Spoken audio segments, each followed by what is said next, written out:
கடவுள் எப்போ நம்ம கிட்ட வருவாரு தெரியுமா? நம்ம பல துரோகங்கள், பல அவமானங்கள், பல கஷ்டங்கள், என்னடா வாழ்க்கை இது அப்படின்னு தோணும். இந்த வாழ்க்கை தேவையில்லை, என்னை ஏன் படைச்ச அப்படின்னு ஒரு கொஷினை போய் நம்ம அவர்கிட்ட கேட்போம். அப்போ தான் அவரு நான் இருக்கேன், நான் உன்னை பார்த்துக்கிறேன் அப்படின்னு சொல்லுவார். இதெல்லாம் எப்போ நடக்கும் தெரியுமா? நீங்கள் உண்மையாக இருக்கிறப்ப, உண்மையாக கஷ்டப்படுறப்ப, உண்மையாக அழறப்ப, நம்ம எல்லாமே பண்ணி நம்மளை எல்லாரும் குத்துறாங்களே அப்படின்னு தோணும் தெரியுமா? அப்போ தான் கடவுள் அந்த இடத்துல நம்ம கையை பிடிச்சிக்குவார்.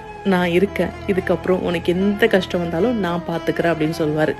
இவ்வளோ நாள் உனக்கு நான் ட்ரைனிங் தான் கொடுத்துட்டு இருந்தேன். ஸோ அந்த ட்ரைனிங்கில் எல்லாமே நீங்கள் ஸ்ட்ராங்காக ஆகிறதுக்காக தான் அப்படின்னு ஒரு விஷயம் நமக்கு அப்போ தான் புரிய ஆரம்பிக்கும்.